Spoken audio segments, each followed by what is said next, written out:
Today we're going to talk with Pete Winkler of Cross Knives. I've known Pete for a long time, and it predates knife making and not knife making in general, but but Pete making. I'm closer to that, right? but Pete making knives.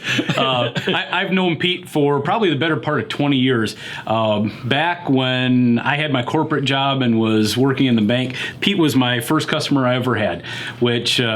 Pete and I were kind of talking about that earlier today, and I think he forgot that, but I still remember he was customer number one for me.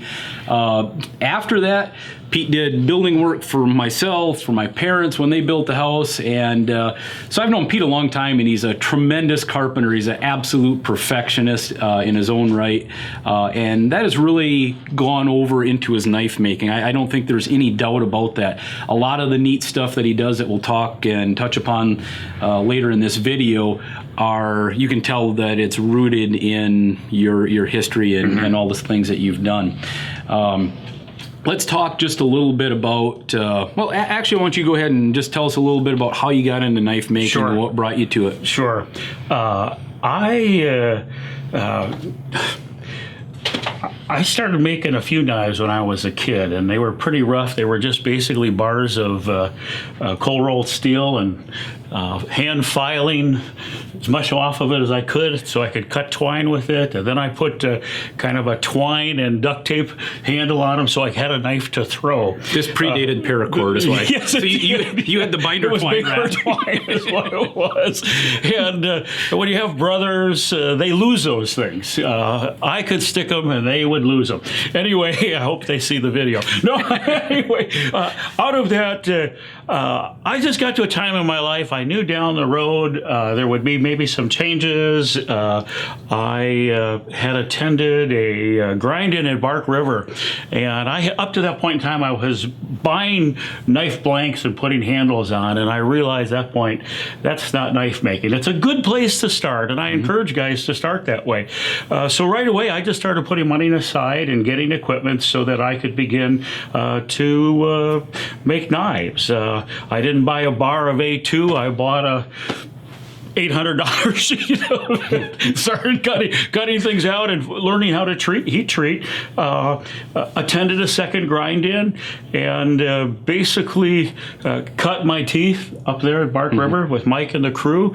And out of that, just had to start making knives. So that's how it started with me, though. Yeah, and I think, when I look back, I still have a knife that you gave me. It was one of your first ones that you made, and it was tremendously nice right out of the gate. But every time we get a batch of your knives, I just see the progression that you've gone from really great knives to now some of the finest knives that you can buy. The fit and finish is absolutely perfect on them.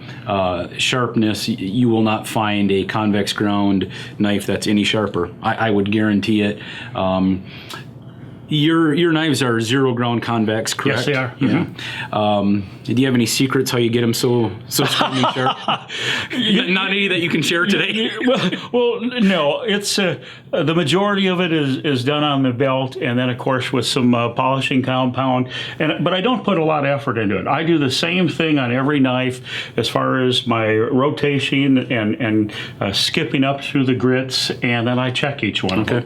The last thing, usually before I send them out to anybody, I strap them a little bit. Okay. And but that's it. Doing the same thing consistently is it. And then, of course, checking them before you send them out. And like I say, I mean, they are absolutely just ridiculously sharp. When you can take a 125 thousandths thick convex ground knife and lay it flat and just peel hair or cut unsupported hair, you have a sharp knife. And just about any one of Pete's that I've done that with, you can. They're truly razors that you can take in the field, and fantastic hunting knives. Talk to us a little bit about the name of your company is Cross Knives and how you came up with that and the importance of it. Sure. Well, in looking, I knew I was going to create a brand, and I wanted something that would be a logo along with a name that would be recognizable. And years before, when I was a young man, I had a very powerful God encounter. I had been raised Catholic, and so one day I was just sitting there thinking about it. How, maybe I can incorporate the cross into the design and use the name Cross Knives.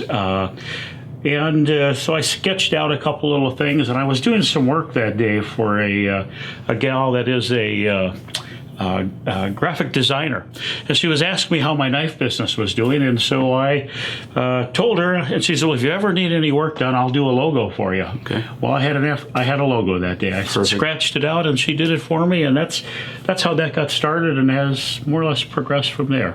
So one of the knives that Pete does for us is the DLT Pro Hunter. It's based upon which model of yours that we made some slight modifications to? Kind of in between the little whitetail and the all-round hunter. Okay. Yeah.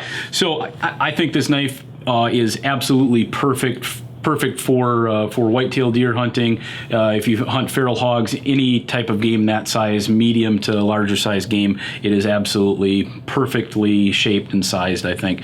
The ergos on this thing are fantastic. As we talked about, absolutely razor sharp. Pete also does really nice handles that not only are comfortable, but he uses a variety of woods and synthetic materials that really turn out great. As you can see on this one, he does some micarta pins, G10 pins. A little bit later, we're going to talk about his square pins that he does that are very neat. He also does some really nice file work on the spines on some of the knives that he does for us. If you're lucky enough to score one of those, which these usually go pretty quick, you will not be disappointed with his file work. He really does a fantastic job. It is absolutely beautiful. And then finally, he also does some Damascus knives for us. And on this particular Damascus knife, if you look really closely, you'll see that those pins are square, and that's kind of another thing that Pete is known for, are his square pins. As far as I know, there's nobody else in the industry making knives with square mosaic pins or solid pins. Talk to us a little bit about the square pins, because they are very neat. We certainly don't expect you to give up the secret to how you do it, but just about why you do it and how you came up with the idea. Way back after when I visited Bark River and did the first grind in, I was trying to think of some things I could do that would just be different, that would set me apart. And I thought, square pins. I've never seen one, and I've never seen one since. No. The hardest part about it is finding the square drill bit. Yes. I still haven't found one yet. And I've been looking because I want to knock this off. You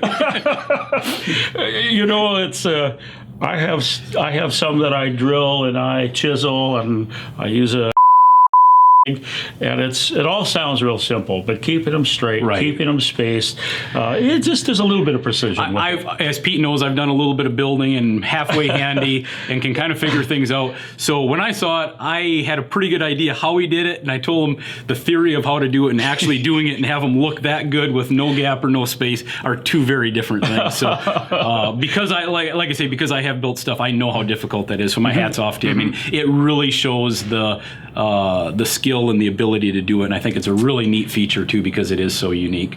You even do your own sheath work, correct? Yes, you do your handles, you do all your stock removal, you even make your own sheaths, and I think your sheaths really look nice. Each one is individually tooled, so generally there are no two that are the same or similar. No, because I use a variety of different tools to tool them. Sometimes you'll get, if I'm doing a batch of, say, like 20 for you, there might be a couple of them with the same pattern in. But generally on a custom, I will give a customer an opportunity to pick what he'd like. If I've made something before for them and they want something to match that, I'll do that. Perfect. That was just another aspect of taking my game up a little bit and customizing what I do for the individual. So you do the blade work, you do the handle work, you do the sheath work. How many employees do you have, Pete? One, me. I already knew that, obviously, but I think that's really one of the neat things about buying a knife from Pete is when you buy one of Pete's knives, whether it's a custom from him, and I invite you to check out his customs and at some point have him make a custom for you, you won't regret it, or if it's one of the knives that he does for us, he is making that knife 100%. He doesn't have employees, so it isn't, hey, I hired a new employee, sorry, the quality isn't that good. Pete's name through Cross is on this knife, and he makes it 100% start to finish. He's a family-run company. His wife boxes him up, Linda, so she helps out and she does some of the office stuff. So I mean, it's a great American-made, American story, family-run. I mean, you can't get better than that. So, Pete, I'd like to thank you for taking time today. Thank you, Appreciate Jason. it as always. Thank you so much. Thank you. Yeah.